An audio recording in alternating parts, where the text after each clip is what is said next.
Hello प्यारे विद्यार्थियों, हम आ गए हैं अपनी अगली क्लास में।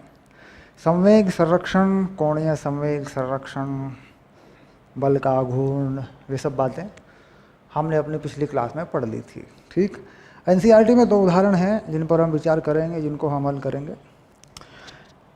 उसके बाद हम बात करेंगे अगले टॉपिक की। एनसीईआरटी के मुताबिक ये था 7-8 नंबर का बिंदु।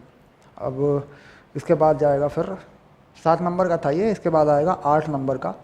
8 नंबर है दृढ़ पिंडों का संतुलन। ठीक, चलिए पहले 2 उदाहरण हैं वो कर लेते हैं। ठीक,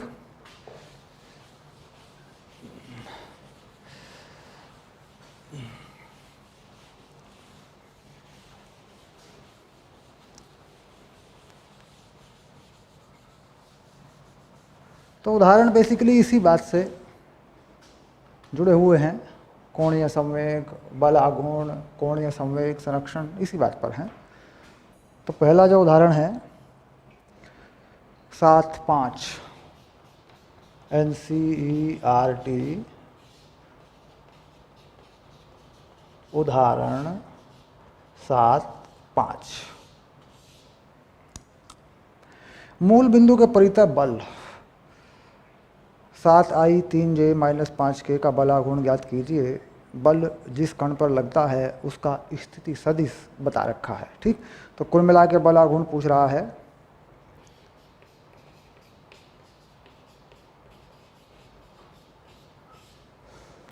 जिसमें बल का मान बताया है सदिश राशि के पदों में।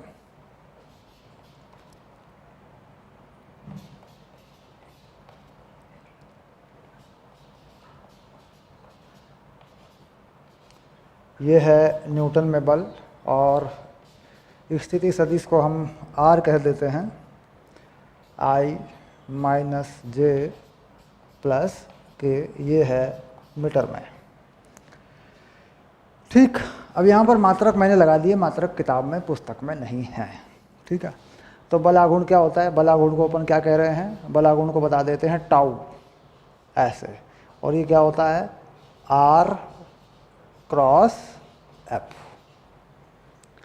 तो बहुत सारे उदाहरण मैंने करवाए इसके बारे में, और बिल्कुल शुरू में ही मैंने बल आघूर्ण इस विधि से निकाल के बताया था आपको इससे पहले। तो जाहिर सी बात है कि फिर आपके लिए ये सवाल बड़ा आसान हो जाएगा। तो टाउ जो है बना लेते हैं, और ऐसे बना लेते हैं सदिशों को I/J/K। तो R×F में पहले R लिखते हैं, ये वाला देखिए, ये रहा 1-1-1। फिर आप लिख देते हैं 7-3-5।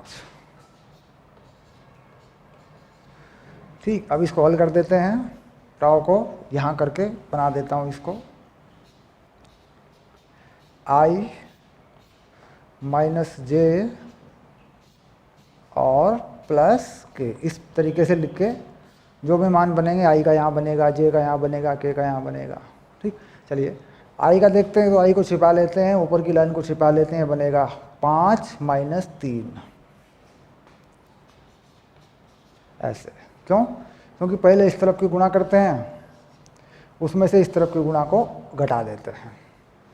ठीक, तो देखिए -5 और -1, 5 बनेगा, 3 और 1, 3 बनेगा, तो 5-3 है ना। चलिए अब J में देखते हैं। J के नीचे का नंबर हटा लेते हैं, -5 -7, ये आ गया। अब K के नीचे का नंबर हटा लेते हैं, 3 + 7, ये आ गया। देखिए, तो ये आ गया 2I + 12J और +10K हो गया। ये आपका आ गया बल आघूर्ण। ठीक, मात्रक क्या रहेगा? मात्रक रहेगा न्यूटन मीटर। ठीक, इसको कई बार जूल भी लिख देते हैं, क्योंकि न्यूटन मीटर जो है वैसे मात्रक नहीं है जूल, इसका मात्रक जूल नहीं है, लेकिन जूल भी इसको कई बार लिख देते हैं। अगर कहीं कहीं पे इसको जूल में लिखा हो तो भ्रमित ना हो, परेशान ना हो, क्योंकि न्यूटन मीटर जो है वो जूल भी होता है। बल गुणा विस्थापन का मात्रक भी यही है। ठीक, चलिए ये था 5।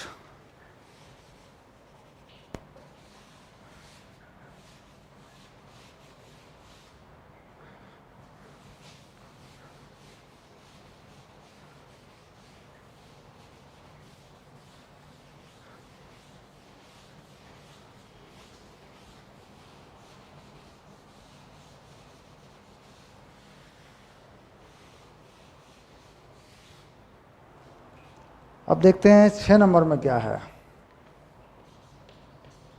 7-6 दर्शाइए कि अचर वेग से चलते एकल कण के किसी बिंदु के परितः कोणीय संवेग उसकी समस्त गति के दौरान अचर रहता है। ठीक, अचर वेग से चलते, तो सबसे पहले क्या करते हैं, अचर वेग से चलते तो किसी कण को अचर वेग से चला देते हैं। इस कण का वेग v है जो कि अचर है। कण का द्रव्यमान m मान लेते हैं। ठीक, यहाँ कोई स्थिति बना लेते हैं और यहाँ कोई बिंदु बना लेते हैं, बिंदु O। तो बिंदु O के परितः, है ना, ये बात भी मैंने बहुत अच्छे से समझा दी थी पिछली क्लास में आपको कि अचर क्यों रहता है। ठीक, अब बिंदु O के परितः कण का कोणीय संवेग L m r cross v के अनुसार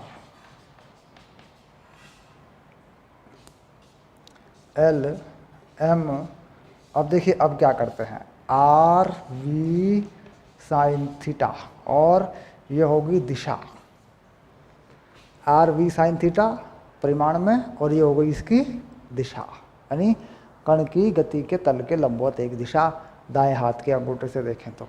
अगर हम देखें आर और बी के बीच का कोण, तो ये है वो कोण थीटा, इधर बनाने पर ही ऐसे भी बन जाएगा।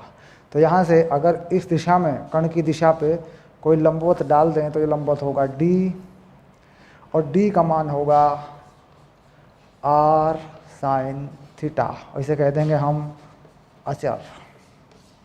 क्यों? क्योंकि वेग की दिशा यही है, इसमें कोई परिवर्तन नहीं है। वेग का परिमाण भी अचर है, वेग का परिमाण भी अचर है, दिशा भी अचर है, तभी तो वेग अचर होगा। तो वेग का मतलब वेग की दिशा यही है, यानी एक सीधी रेखा में ये कण जा रहा है। अब इस सीधी रेखा से बिंदु O के बीच की लंबवत दूरी नहीं बदलने वाली, उसमें ये थीटा कोण घटता रहेगा, आर बढ़ता रहेगा, लेकिन डी का मान वही रहेगा। अब अगर देखें दोबारा फिर चेक कर लें, यहाँ भी ला के देखें, यहाँ थीटा बना दें, ऐसे कण को यहाँ मान लें और इसको आर बना दें, तो आर साइन थीटा डी रहता है। यानी हम अगर इस थीटा को घटाते जा रहे हैं तो आर को बढ़ाते जा रहे हैं। ठीक, इससे पहले मान लें, यहाँ मान लें कण को, तो थीटा ये हो जाएगा, देखिए ये थीटा को कैसे कैसे बदल रहा हूँ मैं, और ये आर हो जाएगा, फिर भी आर साइन थीटा यही रहेगा। इसका मतलब कण की गति की दिशा, जिस दिशा में कण जा रहा है उसके बीच की बिंदु O से जो लंबवत दूरी है वो अचर रहती है, डी जो है अचर रहता है। तो इसका मतलब ये बात आ गई सीधे सीधे कि जो L है वो हो गया mvd, दिशा हो गई n कैप। ठीक, अब यहाँ पर ये जो दिशा है ये भी अचर है, तल के लंबवत दिशा है, तल के लंबवत ही रहेगी, दिशा भी अचर हो गई। और यहाँ पर भी mvd, ये लंबवत दूरी है, ये भी अचर हो जाएगी। तो इसका मतलब हो जाएगा कोणीय संवेग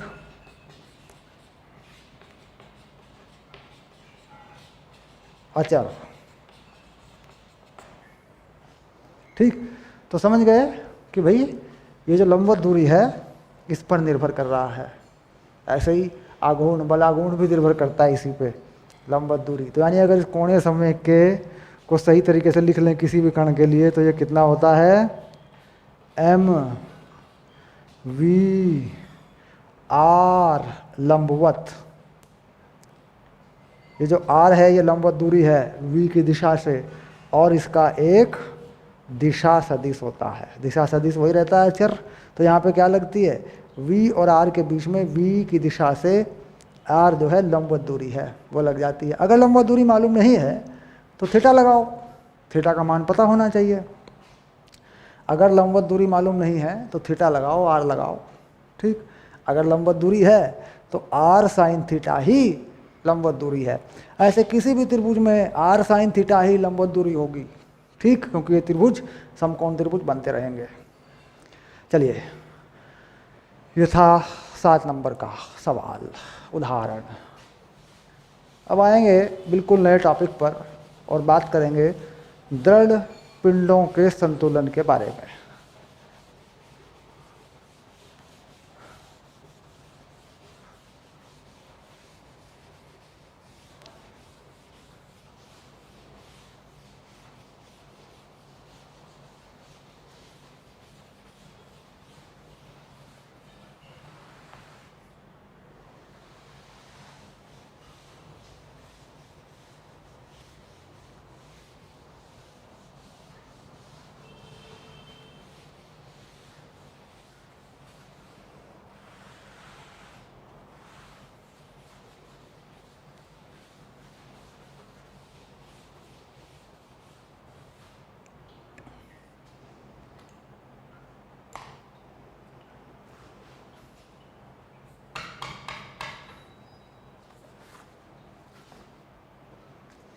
दृढ़ पिंडों का संतुलन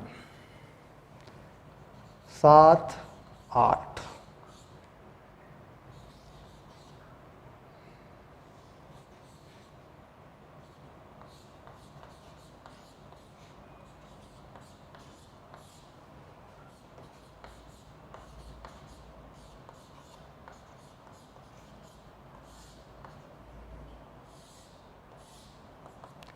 equilibrium of rigid body, equilibrium of rigid body, अंग्रेजी में बोल देते हैं इसको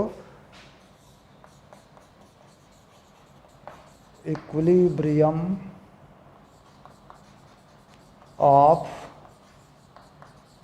रिजिड बॉडीज। देखिए, कणों का संतुलन, एक से अधिक कणों का संतुलन, अगर हम बात करें भाई किसी कण का संतुलन जो है हम निकालना चाहते हैं तो एक कण का कोई संतुलन नहीं होता, एक कण का कोई संतुलन नहीं होता, ठीक। कण पर लगे परिणामी बल शून्य हो जाएं तो कण संतुलन में होता है, स्थायी संतुलन होता है, ये बात सही है एक कण पे तो। लेकिन दृढ़ पिंडों का संतुलन मतलब एक से अधिक बल लगा दें और वो संतुलन में हो। संतुलन में हो इसका मतलब वो घूम ना रहे हों, ठीक। घूम ना रहे हों तो आघूर्ण शून्य हो, परिणामी आघूर्ण शून्य हो। अब देखिए, यदि किसी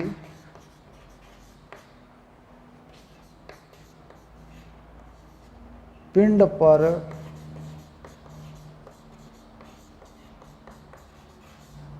परिणामी आघूर्ण शून्य होता है तो वह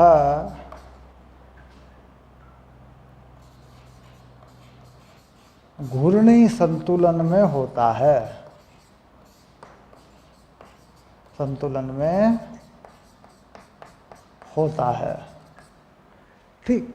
घूर्णी संतुलन यानी वह घूम नहीं रहा होगा किसी बिंदु के परितः, अगर हम उसके अंदर आघूर्ण लगा के देखें तो वह घूम नहीं रहा होगा, क्या हो सकता है चल रहा हो। अब देखिए, मान लीजिए मैं इस चौक को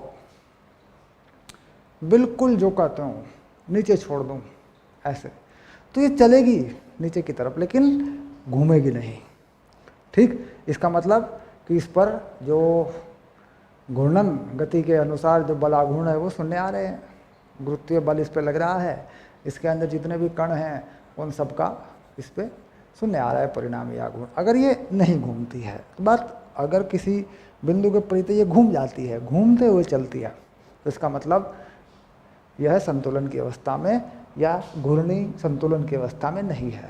तो सवाल चलने का नहीं है, हो सकता है कोई वस्तु, कोई पिंड चल रहा हो। घूर्णी संतुलन का मतलब है कि वह किसी बिंदु के परितः घूम न रहा हो। अब देखो कैसे। मान लीजिए हमारे पास एक छड़ है,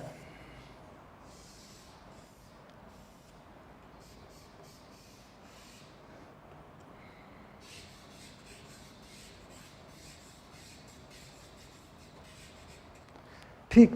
अब यह छड़ जो है यहाँ इस बिंदु पर एक रस्सी से लटकी हुई है, यहाँ पर ये लटकी हुई है ऐसे, और यह इसका मध्य बिंदु है और ये इसका केंद्र है।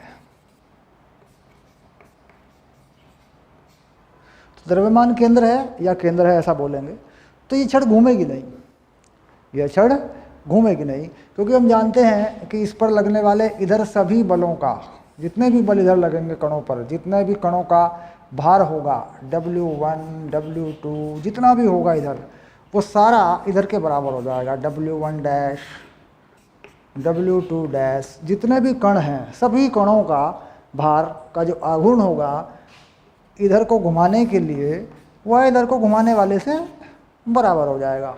ठीक, एक समान छड़ है और बिल्कुल बीच में जो है लटकी हुई है। इसका मतलब होता है कि यह घूर्णी संतुलन में है। अब घूर्णी संतुलन में क्या हो गया कि सभी बलों का परिणामी आघूर्ण शून्य हो गया। तो घूर्णी संतुलन के लिए क्या शर्त है?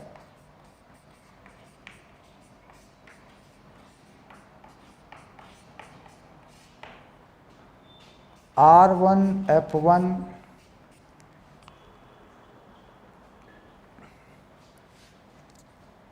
R1 क्रॉस F1, देखिए ये हो गया बल आघूर्ण एक का, और ये R2 क्रॉस F2 ये दूसरे किसी बल का, और R3 क्रॉस F3 ये किसी तीसरे बल का, ये होना चाहिए 0। अब घूर्णी संतुलन के लिए किसी बिंदु के परितः ऐसे, ठीक, परिणामी बल आघूर्ण शून्य होता है। तो ये बन गया सूत्र, यानी जो टॉ है परिणामी वह शून्य है। इसका मतलब चलने से नहीं है, जैसे मैंने अभी कहा, हो सकता है गति हो रही हो किसी बिंदु के परितः, घूमने से इसका मतलब है। ठीक, चलिए, तो ये हो गया बेसिक सूत्र। और इस सूत्र को अलग अलग तरीक़ों से हम निकालते हैं। अब देखिए कुछ उदाहरण मैं इस पर लेके दिखाऊंगा कि घूर्णी संतुलन किस प्रकार हम देखते हैं, उस पर कितने बल हो सकते हैं वस्तुओं पे। चलिए,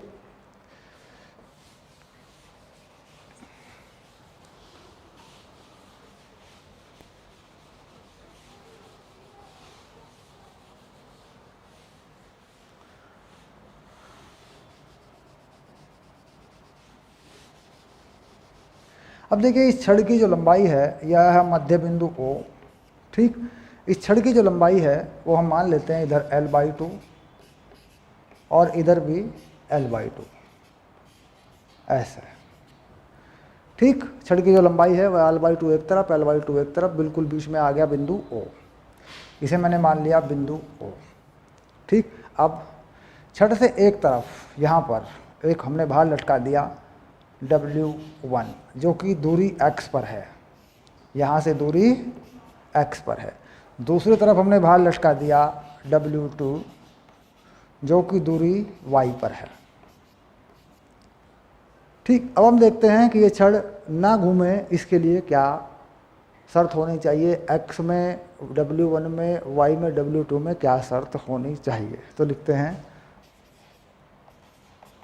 छड़ के घूर्णी संतुलन के लिए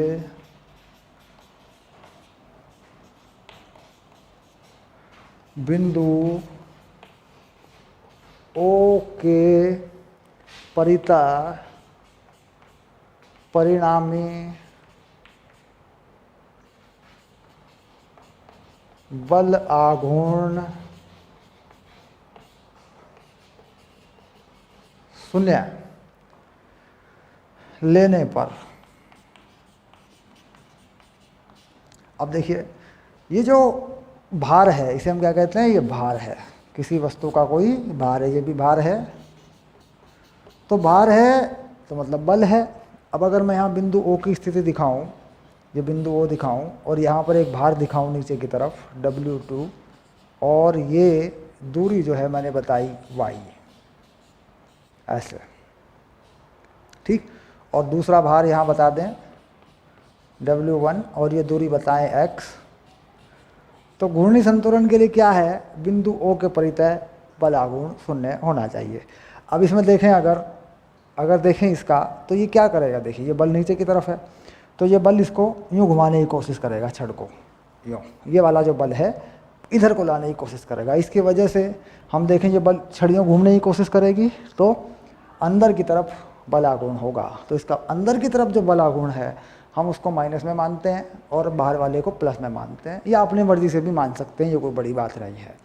अंदर की तरफ जाने वाले, देखिए ये जो है ना, ये वाला भार इसको यूँ चलाने की कोशिश करेगा छड़ को, तो छड़ियों घूमेगी तो अंदर की तरफ मान लेते हैं। ये इस तरफ को चलाने की कोशिश करेगा तो छड़ियों घूमेगी दक्षिणावर्त, और ये वामावर्त तो बाहर को चलाने की कोशिश करेगा, सॉरी ये दक्षिणावर्त चलाने की कोशिश करेगा, तो इसका आघूर्ण बाहर को आ जाएगा। तो एक का अंदर एक का बाहर, तो क्या करते हैं, बाहर वाले का प्लस लिख लेते हैं, W1x माइनस में कर देते हैं अंदर वाले का, W2y बराबर 0। देखिए हमारे पास एक रिलेशन आ गया W1x और W2y, एक संबंध आ गया हमारे पास। इसे हम बता सकते हैं x, y, W2, जिसका भी मान यहाँ पे दे रखा है हमें, उसे रख दें तो बाकी का मान हम बता सकते हैं, ठीक। अब ये बात तब थी जब हमने इस छड़ को बिल्कुल इसके मध्य बिंदु पर लटका रखा था, यानी छड़ के अपने भार की वजह से इस पर कोई भी बल आघूर्ण काम नहीं कर रहा था। अब इस छड़ को मैं बदल दूंगा, अब मैं इस छड़ का भार भी इसमें सम्मिलित करवाऊंगा। इस बात को ज़रा ध्यान से देखेंगे, क्योंकि ये बात तो आप जान रहे होते हैं, इसमें कोई ज़्यादा झंझट नहीं है, दोनों तरफ के आघूर्ण बराबर कर दो, हो गया काम, ठीक। अब देखिए बदल देते हैं सवाल को।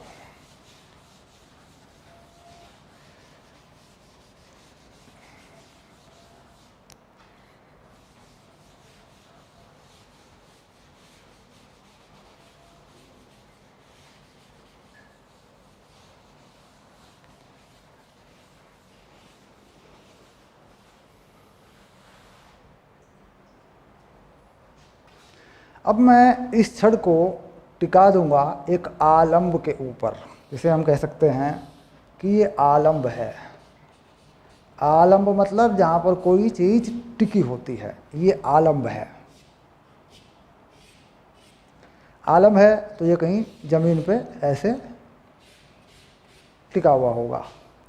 इसके ऊपर मैं एक छड़ को टिका देता हूँ, इस तरीके से। देखिए ये छड़ है,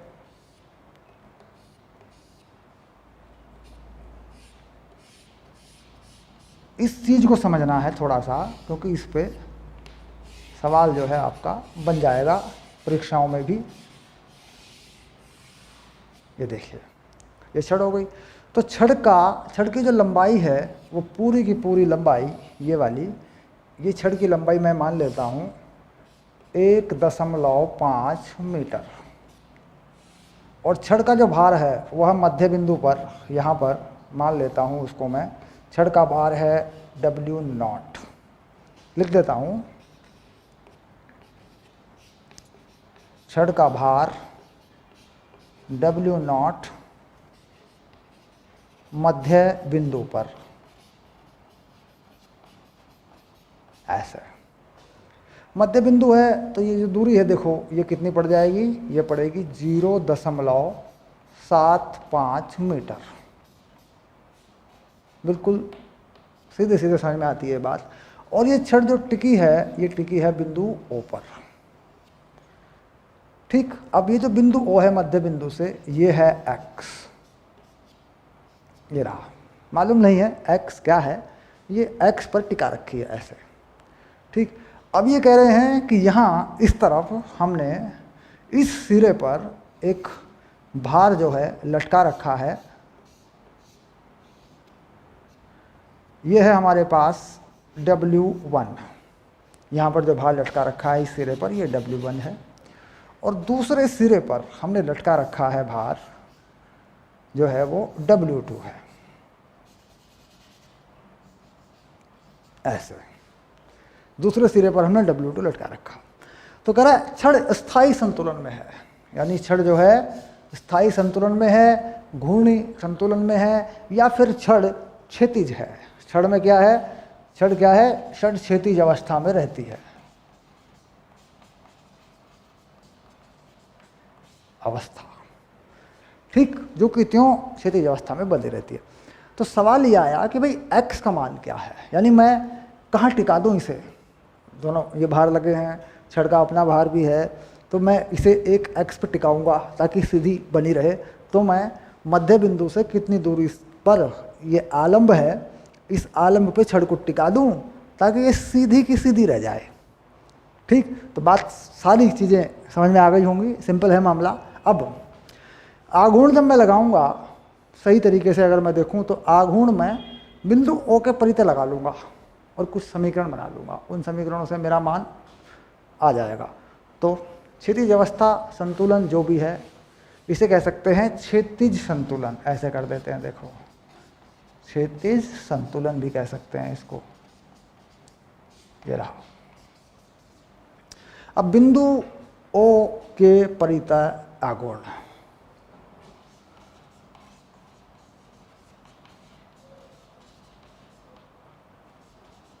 परितः आघूर्ण शून्य लेने पर, ये रहा, देखो, ठीक, शून्य लेने पर, है ना, ये आ गया। अब सबसे पहला इधर वाले जो बल हैं जो इधर लगे हैं, ये क्या करेंगे? ये छड़ को इस तरफ घुमाने की कोशिश करेंगे। देखो, एक ये वाला है W2 और एक ये वाला है। तो यूँ घुमाने, अगर तुम्हारी तरफ तुम अपनी तरफ से देखो तो ये वामावर्त घुमाने की कोशिश करेंगे तो अंदर की तरफ जाएगा आघूर्ण। तो पहले इनका माइनस कर देते हैं। ठीक, पहले इनका माइनस कर देते हैं, माइनस W0। और यहाँ से कितनी दूरी पर है W0? जो कि छड़ का ही भार है, मध्य बिंदु पर है, बस यहाँ आलंब से x पर है, तो x पे लगा दिया x। उसके बाद ये W2 0.75, यहाँ तक की दूरी होगी मध्य बिंदु की, और यहाँ कितना? x।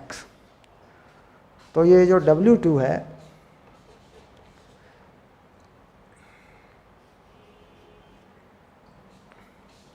(0.75 प्लस x पर है और 0। ये दोनों माइनस के हैं। प्लस वाला देखें तो क्या हुआ? प्लस वाले की दूरी क्या होगी? ये वाली दूरी क्या होगी? देखो, ये वाली, ये होगी 0.75 माइनस x। ऐसे, ठीक, इसे लगा देते हैं। W1 0.75 माइनस x, ये हो गया सब कुछ। यानी ये संतुलन का वह समीकरण बन गया जिसमें परिणामी आघूर्ण बिंदु O के परितः शून्य है। F1 R1, F2 R2, F3 R3। R cross F जो होता है FR, आप F इंटू R लंबवत दूरी जो होती है, F और R में लंबवत दूरी, यानी आघूर्ण क्या था?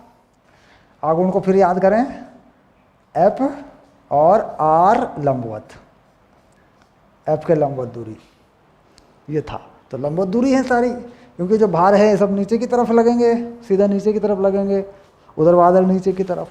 और छड़ जो है वो क्षैतिज में है, तो कोई झंझट नहीं है अभी तो, लेकिन अगले उदाहरण में झंझट होगा। अगले उदाहरण में ये एक इनके बीच में कौन होगा? ठीक, खैर अभी तो कोई झंझट नहीं है, अभी तो लंबवत दूरी है, ये सब लंबवत दूरियां हैं बिंदु O से, और इनके बीच के जो कोण है लंबवत दूरियों के वो सब 90 हैं। तो अभी तो इससे काम चल जाएगा, F और R से। चलिए, तो इसको हल कर दें तो x का मान मिल जाएगा हमें।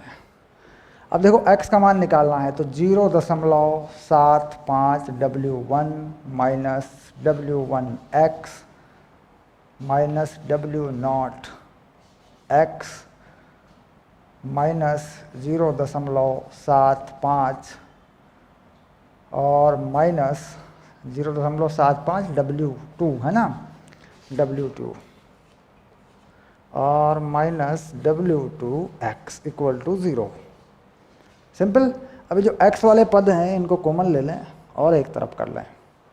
ठीक, तो ये आ गया 0.75, यहाँ से W1 माइनस W2, देखो ये W1 और ये W2 माइनस है, कॉमन हो गया, और बटे में W1 W2 W सब प्लस में हो जाएंगे, W1 plus W0 plus W2 और ये बन जाएगा x। देखो जैसे भी भार दिए होंगे W1 W2 दिए होंगे तो x का मान आएगा। ठीक, अब अगर तुमने W1 को W2 से बड़ा रखा तो x का मान प्लस में आएगा, यानी यह बिंदु मध्य बिंदु से इधर होगा। और अगर तुमने W2 का मान W1 से बड़ा कर दिया तो x माइनस में आएगा, यानी x का मान मध्य बिंदु से इधर आएगा। तो अगर ऐसा हो जाए कि मान माइनस में आ जाए हमारे सूत्र के अनुसार, तो इसका मतलब होता है कि मध्य बिंदु से ये जो आलम्ब है मध्य बिंदु से इस तरफ है, क्योंकि हमने क्या माना, हमने माना मध्य बिंदु से बाईं तरफ है आलम्ब। तो जाहिर सी बात है कि W1 बड़ा होना चाहिए W2 से, हैं। अगर मध्य बिंदु से दाईं तरफ बना लें आलम्ब तो W2 बड़ा होना चाहिए W1 से। ठीक, यानी W1 बड़ा है W2 से, तो आलम्ब कहाँ होगा, मध्य बिंदु से बाईं तरफ होगा। और अगर W2 बड़ा हो जाए W1 से तो आलम्ब कहाँ होगा, मध्य बिंदु से दाईं तरफ होगा, मध्य बिंदु से दाईं तरफ होगा। हाँ, मध्य बिंदु से बाईं तरफ आलम्ब है तो W1 बड़ा है W2 से। फिर दोहरा देता हूँ, अगर W2 बड़ा हो जाए, ठीक, किससे, W1 से, तो यह आलम्ब मध्य बिंदु से बाईं तरफ नहीं होगा, दाईं तरफ होगा, यानी यहाँ कहीं आलम्ब होगा। ठीक, तो ये बन गया तुम्हारा सूत्र। एक फॉर्मूला है या एक मेथड है, एक विधि है। इस तरह के किसी भी सवाल पे इसे लगा देंगे आप तो आपका प्रश्न हल हो जाएगा। प्रतियोगी परीक्षाओं के लिए बेसिकली आघूर्ण वगैरह निकालना ज़्यादा महत्वपूर्ण है। नीट में, जेई में ये छोटे छोटे सवाल इस पे आते रहते हैं। ठीक, चलिए, ये तो था कि भाई R और F लंबवत हैं, जैसा कि मैंने अभी बताया कि जो बल लगे हैं वो लंबवत लगे हैं।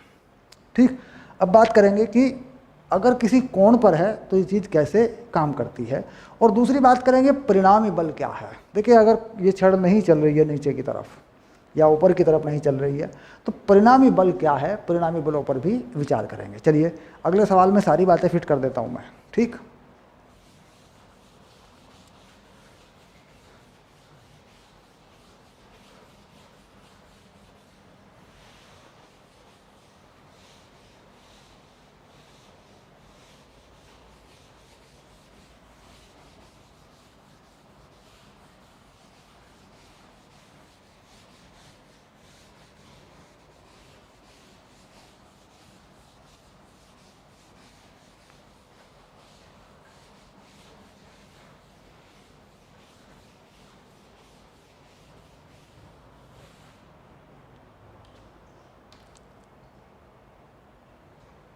इस बार हम क्या करते हैं, एक छड़ को रखते हैं जिसमें भार है। पहले हम दो आलम्ब बना लेते हैं। ये मान लीजिए क्षैतिज है,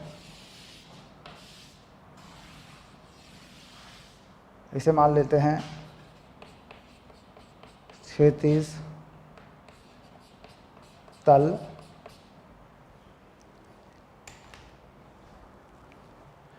और यहाँ पर दो आलम्ब बना लेते हैं ऐसे, बिल्कुल समान ऊंचाई के। एक इधर भी बना लेते हैं।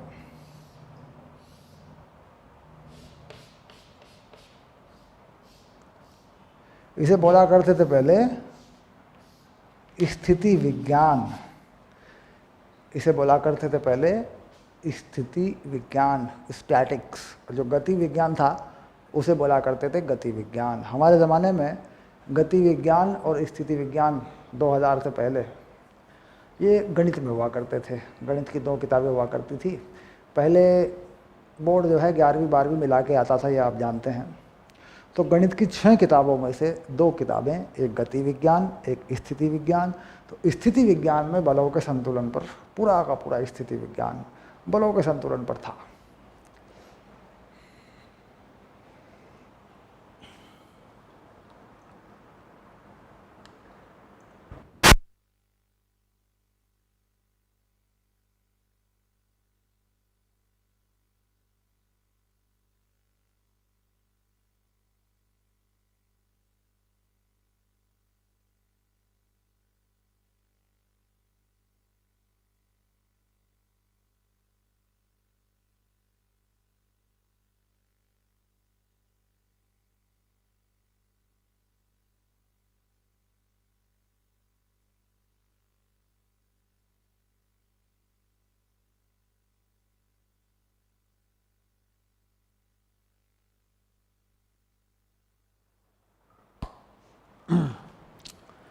अब इसके ऊपर जो है एक छड़ रख देते हैं, कोई छड़ इसके ऊपर रख देते हैं।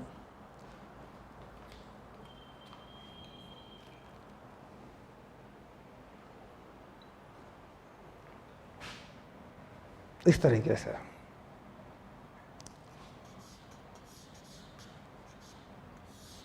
बिल्कुल सीधी छड़ है ये। चित्र तो सीधे बनते नहीं हैं, चित्र में सीधी रेखाएं खींचना मुश्किल होता है।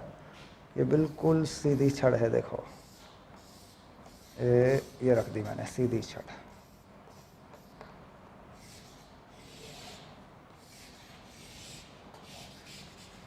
और इस छड़ का जो भार है वह इसके मध्य बिंदु पर है, बिल्कुल मध्य बिंदु पर मान सकते हैं। वह है W0, ठीक। और इस छड़ का ये मध्य बिंदु मान लेते हैं, मध्य बिंदु O। ये जो दूरी है ये वाली ये है x, और ये जो दूरी है दूसरे वाली ये है y,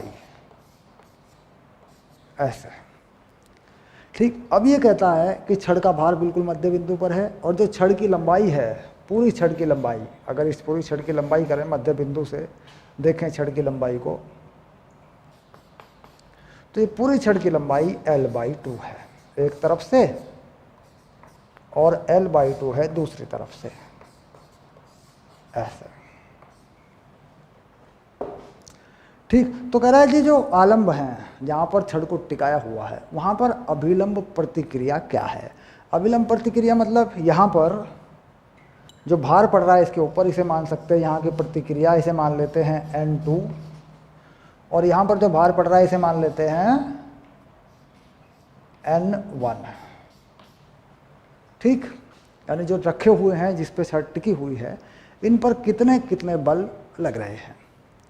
तो सबसे पहली बात तो यही है कि भाई घुमाने वाली बात तो बाद की है, छड़ घूम तो नहीं रही है तो हमें पता है, लेकिन हमें यह भी पता है कि छड़ क्षैतिज दिशा में संतुलन में है, तो बलों का संतुलन है, इसमें कोई त्वरण नहीं है। इसका मतलब ऊपर की तरफ लगे हुए बल नीचे की तरफ लगे हुए भार के बराबर है, यानी भार और प्रतिक्रिया बराबर है।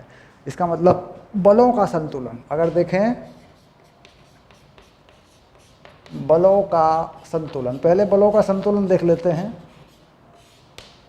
तो ये हो गया N1 प्लस N2 बराबर W0। क्यों? क्योंकि दोनों बल ये अभिलंब प्रतिक्रिया के रूप में ऊपर को लगे हुए हैं, एक यहाँ लगा हुआ है इस आलंब पर, एक लगा है इस आलंब पर, ठीक।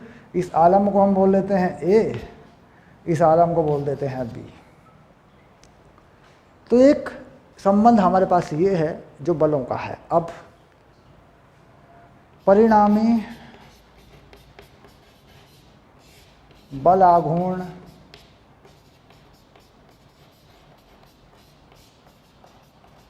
शून्य लेने पर, अब किसी भी बिंदु के परितः, किसी भी बिंदु के परितः, ये कोई जरूरी नहीं है कि भाई केंद्र बिंदु के परितः लेते हैं, किसी भी बिंदु के परितः ले लेते हैं, क्योंकि अब से पहले उदाहरणों में मैंने केंद्र बिंदु के परितः लेके बताया, पर ऐसा कुछ नहीं है। परिणामी आघूर्ण शून्य होगा अगर कोई वस्तु घूम नहीं रही, तो किसी के परितः भी, किसी भी बिंदु के परितः परिणामी आघूर्ण शून्य ही होगा। ठीक, अब कहाँ किस बिंदु के परितः लेना चाहते हो, जहाँ से तुम्हें दूरियां लेना सरल हो वहीं से ले सकते हो। अब मान लीजिए बिंदु ओ के परितः ही लेते हैं, तो लिखते हैं पहले बिंदु ओ के परितः, बिंदु ओ के परितः आघूर्ण या बल आघूर्ण। ठीक, चलिए बिंदु ओ के परितः देखते हैं। तो देखो ये जो बल है ये ऊपर को, ये बल देखा जाए तो ये इधर को घुमाने की कोशिश करेगा। ठीक, और ये बल इधर को घुमाने की कोशिश करेगा। अब ये जो बल ऐसे N2 है घुमाने की कोशिश करेगा इस छड़ को, क्योंकि ये बल तो ऊपर को लग रहा है N2, तो ऐसे ही घुमाने की कोशिश करेगा। तो इसका आ गया तुम्हारी तरफ को, बाहर की तरफ को, तो इसका लिख देंगे प्लस N2y, और N1 जो है इसे वामावर्त घुमाने की कोशिश करेगा यूं, तो O के परितः ले रहे हैं तो इसका लिख देंगे माइनस, ये हो गया 0। तो देखो N2y बराबर N1x हो गया। एक समीकरण ये मिल रही है, एक समीकरण ये मिल रही है। ठीक, अब यहाँ से मुझे N1 N2 के मान चाहिए, मिल जाएंगे, कोई बड़ी बात नहीं है। N1 N2 के मान मुझे इन दोनों समीकरणों से मिल जाएंगे, कोई बड़ी चीज़ नहीं है। अब मैं इनसे N1 N2 के मान निकालूं तो देखो मैं N2 का मान N1x बटे y यहाँ रख देता हूँ, तो ये हो गया। यहाँ से ले आता हूँ वापस N1x बटे y बराबर W0। यहाँ से हल कर दूँ तो N1 का मान आ गया मेरे पास W0 y बटे x प्लस y, ऐसे। अब अगर N2 का मान निकालूं तो क्या आएगा N2 का मान, N2 के मान में ऊपर x आ जाएगा, W0 x बटे x प्लस y, ऊपर x क्यों आ जाएगा, यहाँ मान लगा दे। देखो N1 का मान आ गया, N2 का मान यहाँ से निकाल देंगे, इसमें रख देंगे N1 का मान, तो N2 का मान भी आ जाएगा। तो मैंने क्या किया, बिंदु O के परितः मैंने आघूर्ण लगाया, तो मैंने निकाल लिया, बात सीधी। अब मान लीजिए मैं बिंदु A के परितः, यहाँ जो बिंदु A है ये, इसे बिंदु A मान लेता हूँ, इस बिंदु A के परितः लगाता हूँ यहाँ पर। ठीक, चलिए देखता हूँ उत्तर क्या आता है मेरा। उत्तर वही आएगा, कहीं भी लगा दो, क्योंकि छड़ घूम नहीं रही तो किसी के परितः भी लगाओ, कोई चिंता नहीं है, उत्तर वही बनेगा। देखो लगा के देखना है, अपने आप को संतुष्ट करना है, कन्फ्यूज़न बिल्कुल हटा देना है इसमें से। बहुत ही बढ़िया चैप्टर है, लेकिन कम बच्चे इसको पढ़ते हैं। शुरुआत तो सब करते हैं, लेकिन ये समझ में आता नहीं है, तो बच्चे हिम्मत हार जाते हैं, छोड़ देते हैं इसको। ठीक, अब लगा देता हूँ बिंदु ए के परितः, है ना। देखो बिंदु ए के परितः लगा के देखता हूँ, बिंदु ए के परितः बल आघूर्ण शून्य है, इसमें तो कोई डाउट नहीं है, कोई शक नहीं है, शून्य तो है ही। चलिए देखते हैं। अब बिंदु ए के परितः जो N1 है बिंदु ए पर, इसमें कोई त्रिज्या नहीं है। ठीक, तो N1 को लिख दिया शून्य, यानी F इंटू R। बल है लेकिन R नहीं है, क्योंकि ए के परितः ए पर ही N लगा है तो R नहीं है। F R होता है, R है ही नहीं, लंबवत दूरी है ही नहीं। इसके बाद यहाँ ये लगा है नीचे को, तो इधर घुमाएगा, भार है X पे, और ये लगा है तो इधर ऊपर को घुमाएगा। तो कुल मिला के नीचे घुमाने वाले को माइनस कर देता हूँ, माइनस W0x, और ऊपर घुमाने वाले को प्लस कर देता हूँ N2, और कुल दूरी कितनी है x प्लस वाई।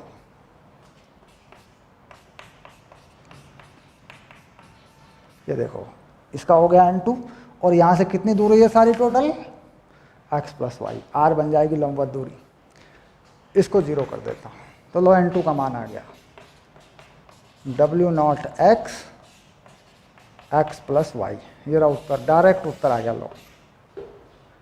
ठीक, अब इसी प्रकार बिंदु B के परितः, बिंदु B के परितः बल आघूर्ण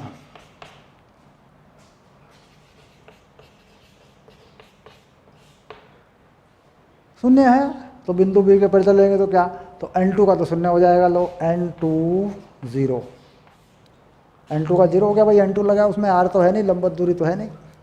इसका इधर को होगा और इसका इधर को होगा। इसका कैसा हो गया, बाहर की तरफ। तो लगा देता हूँ W0 कितने पर है, W0 यहाँ से देखो, W0 कितने पर है N2 से, बाहर जो है छड़का Y पे है, देखो यार लंबवत दूरी ये Y, ये इधर को आएगा माइनस उल्टा यूँ, और ये कितने पे है, बिंदु B से ये कितने पे है, x प्लस वाई पे।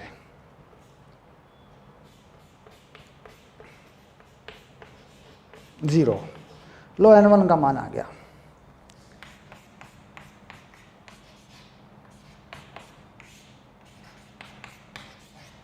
ये रहा N1 का मान और ये रहा N2 का मान। ठीक, तो जिस तरीके से लगाओ, जिसके चारों तरफ रहे लगाओ, किसी के भी परितः आघूर्ण लगाओ, एक बलों का समीकरण बनाओ, अगर बल पूछ रहे हैं तो परिणामी बल का भी बन जाता है समीकरण। एक बल का बना लो, एक आघूर्ण का बना लो, सॉल्व कर लो। ठीक,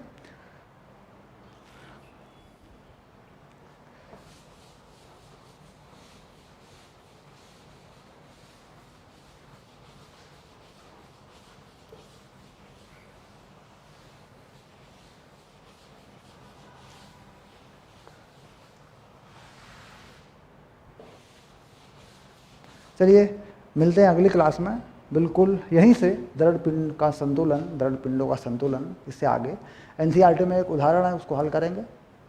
ठीक, और उसके बाद इसके अगले टॉपिक पे जाएंगे। मिलते हैं अगली क्लास में। ओके।